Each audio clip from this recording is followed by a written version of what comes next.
What's up, everyone? Today we're going to talk about perpendicular bisectors and Voronoi diagrams. So let's get into it. All right, so just to give you a little bit of a refresher, perpendicular bisector is a line that passes through the midpoint of a line segment at 90 degrees. And to find it, you first have to find the midpoint of that line segment, and you can use this formula, which is also given to you in the formula booklet on page 2. Then you have to find the equation of a line which is perpendicular to your line segment and passes through that midpoint. So let's do an example. All right, so looking at this example, we're finding the equation of the perpendicular bisector of the line segment whose endpoints are 1, -1 and 5, -3. So again, first finding the midpoint of that line using that equation on the previous slide, or you're really just finding the average between the x's and then the y's. So that means I'll take my x values, add them and divide by 2, and the y values, add them and divide by 2. So that means my midpoint, I'm looking at 6/2, so 3 for my x, and my y value, -4/2, so -2.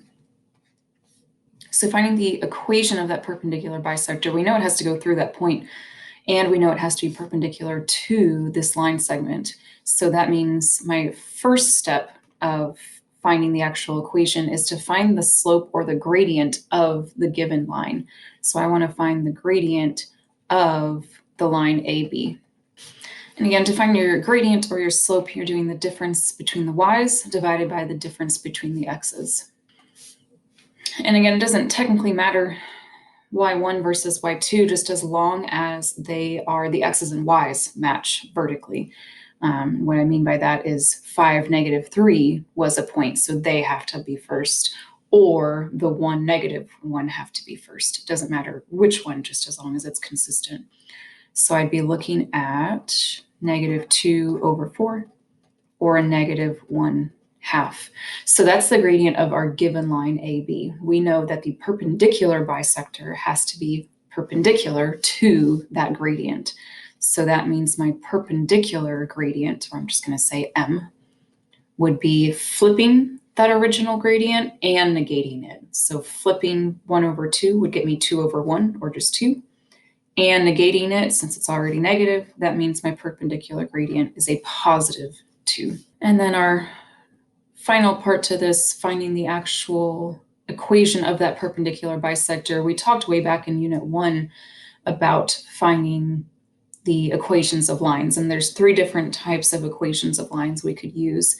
In my opinion, the easiest one to use is the point gradient form. And this is in your formula booklet in case you forgot it.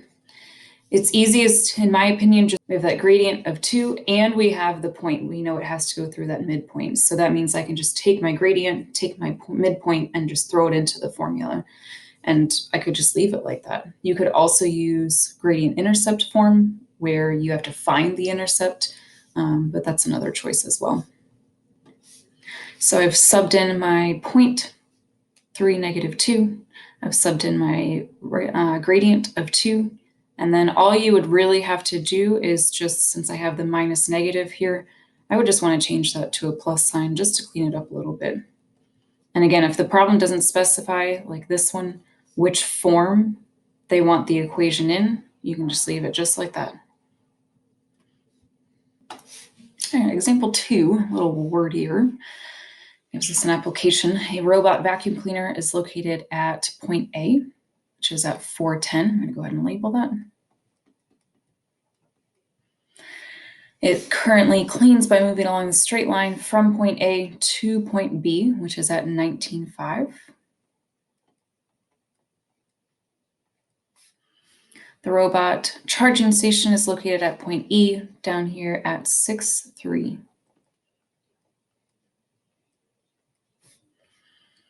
The vacuum cleaner will have to return to point E to recharge before it returns. The vacuum cleaner will have to return to point E to recharge before it reaches point B. So it's starting at point A, but it has to go to point E before it gets to point B. It is programmed so that it will turn towards E at a point D on AB. So let's pause there for a second. It's starting at point A, going towards point B, but at some point on this line, they're calling that point D, it's going to turn directions and go towards point E. That distance from D to E, or E to D, is the shortest distance from point E to the line AB. So it's telling us that we're trying to find a line that's perpendicular to AB and passes through point E. Go ahead and put brackets around that. So that's what we're looking to find, to use to find the coordinates of point D. That's our end goal, is to find the coordinates of point D. Now, note that even though this is under perpendicular bisectors, that doesn't necessarily mean that D is the bisector, right? It just means, like we had just said from the shortest distance, that these two are perpendicular to each other, but it's not necessarily going to be the bisector between A and B. So what we'll do first is, if we're looking for this line of D to E, we know it's perpendicular to A and B, so that means I need to find the gradient of A to B first. All right, so again, looking at the difference between my y's divided by my difference between my x's. So I'm looking at -5/15, or -1/3. Part 2, what we'll do is we'll find the equation of that line from A to B. And so again, I'm going to go ahead and use point gradient form. So y minus either y value. It doesn't matter if you use point A or point B. I'm just going to go ahead and use point A, equals my gradient times x minus that x value of the point. And I'm just going to go ahead and leave it in that form for now. Part 3, what I'm going to do is I'm going to find now the equation of E to D, because that way I'll have the equation A to B and I'll have the equation E to D. And if I just find where they intersect, then we'll be able to find point D. All right, so I'll still use my point gradient form. Y minus, I know it has to go through point E, so I don't have a choice this time. I have to use 6/3. Remember, ED is perpendicular to AB. So since we found the gradient of AB to be 1/3, that means it's perpendicular gradient, flipping it, so 3/1, and negating it. If it's already negative, it turns positive. So that means my perpendicular gradient will be a +3. And times x minus the x point, or x value of the point, which was 6. So I have the equation of A to B now. I have the equation of E to D. And like I said, I just want to find their intersection point. If I'm going to do this on a TI calculator, it's going to be easier if I get it into y equals format. If I'm doing this on Desmos, it actually doesn't matter. You can leave it like this. Note that it doesn't have to be, I didn't say that it had to be in gradient intercept form. It just needs to be y equals. So don't make things more complicated than you need to. It could be just as simple as, in AB's case, adding 10 to both sides. So keeping that 1/3 times x minus 4, and then just adding the 10 at the end. You don't have to simplify it. It's not an answer. It's just helping you get to the answer.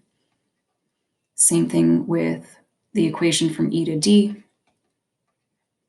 Just adding that 3 right at the end. And again, if you're using Desmos, you don't even have to do this step. It's only if you're using the TI do you really need it. So part 4, fourth and final part, finding the intersection between AB and DE. All right, so just showing you in Desmos that you do not have to isolate Y if you're going to use Desmos. It can graph it for you, and you can find that intersection point. You absolutely can still, Desmos or TI, where you have to, you definitely can still just add or subtract, depending on the problem, whatever was with the y to the other side. You do not have to fully simplify things in order to find that intersection point. All right, and their intersection point is 7.9 and 8.7. So that's the intersection, or that's the coordinates of point D.